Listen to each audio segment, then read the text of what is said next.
I want to welcome back our revelers from last night. I hope you all are rested and ready for a good day here. And I want to welcome all the newcomers as well to the second annual Prairie Troubadour Symposium.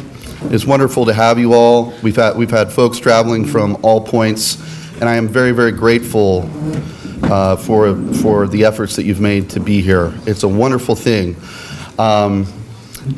And I've heard Chris Check say this, and I've had the same thought, so I don't mind stealing it, which is that it's in gatherings like this that we get a little glimpse of the beatific vision, a little glimpse into heaven. And I remember probably when I was 18 or 19, I read a book called On the Road by Jack Kerouac. And Jack Kerouac was considered the kind of the founder of the beatniks, who were some kind of pre-hippie sort of person. But I think they were cooler than the hippies. But Jack Kerouac and the beat generation takes its name from the beatific. In fact, that's what it meant. It was the beatifics. And Kerouac was on the road. He was looking many times in the wrong places, but he was looking for the face of God. And I became kind of a super fan of Jack Kerouac. I grew my hair out, stopped wearing deodorant, intelligent things like that, hitchhiking in Southern California.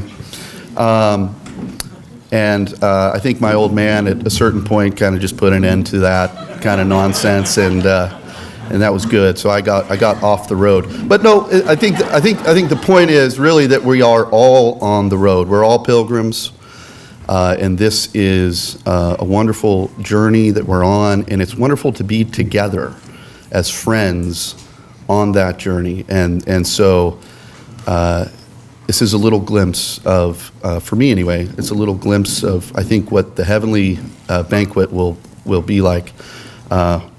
So I wanted to just briefly talk about the Prairie Troubadour.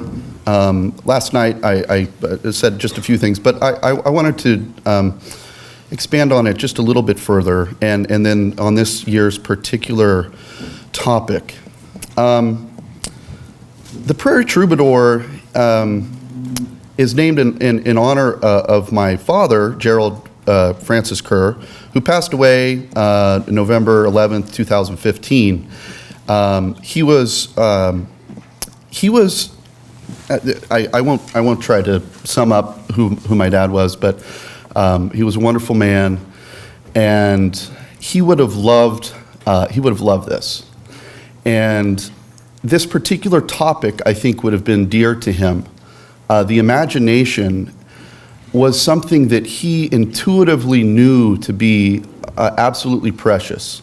He would say things, I remember, when he would be excited about something, and he was an enthusiast in many ways, and he would get excited about something.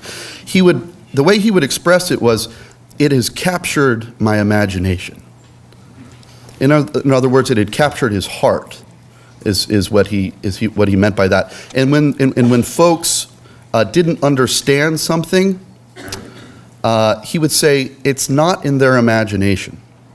That's the way he would express it. And I think there's just profound wisdom in that, and that is really why we chose this year's topic, the restoration of the imagination. It seems like we're all about restorations, and so why in particular the imagination? So what I want to do just briefly, I hope briefly, is kind of make a case for the imagination, but really even more fundamentally just to define our terms. I went to TAC, that's when I read Kerouac, and we were all about defining our terms. And I think that's helpful because, here we are having a conversation about the imagination. What exactly do we mean by that? And so I'd just like to say a few things, and Mr. Hicks can correct me later if I'm wrong. But I'm going to read from Father Bethel's book, which, by the way, Mr. Farha has back there. It's called John Sr. and the Restoration of Realism. It is, I think, a wonderful book. And he talks about the imagination. I just want to read this. I hope that's okay. He says, "The imagination is the faculty that recalls stored sense data, not just visual images, but vestiges of all the senses, and can consider them outside their historical context. A text from John Sr., on images of non-visual senses gives us a feel for how strong and rich our imagination is. Quote, we can imagine the taste of Tabasco sauce, the touch of burlap, the sound of a fingernail on slate, and what psychologists call the kinesthetic sense of muscular tension in imagining how heavy 50 pounds is. The imagination can splice and rearrange parts of images into new wholes. It is thus an inventive faculty, able to form images of things never experienced, for example, of countrysides never seen but described in a book. A good imagination is needed to invent practical solutions to problems. Its splicing ability also allows for comparison of various images, thus preparing an intellect apt at dealing with analogies, as Senior elucidates, and this I think is critical. Aristotle says, intelligence is seen in one's ability to make metaphors. I'll read that again. So Aristotle says intelligence is seen in one's ability to make metaphors. Not fancying, not making up imaginary things, but seeing real similitudes. And so we need an imagination to have real, effective, familiar knowledge of people and things. It is one thing to receive information and statistics about a place, and another to have it in our imagination. So I think that's a good introduction to what we mean by the imagination. It is the imagination that puts forth the image to be considered by our reason or to be acted on by our will.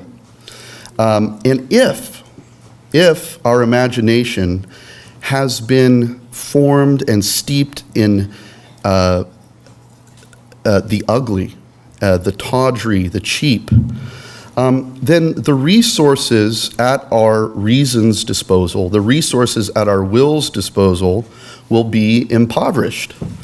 And one only need to turn on, a TV for 5 minutes to see it just be bombarded with these sorts of images. Never mind the full programming. Just watch commercials, and it's brutal. So if the power of the imagination has been, and it is a power, it's an inventive faculty, if it has been corrupted by the ugly, it's difficult for us then to behold the beautiful when we see it. It's difficult for us to recognize the true when we hear it, and it is difficult for us to choose the good when life confronts us with difficult decisions. And so the imagination serves the intellect and the will, but also I think in a certain way it's their master. And that is why the battle, I think one of the great battles of our time and our culture is the battle of the imagination, because really everything depends on it.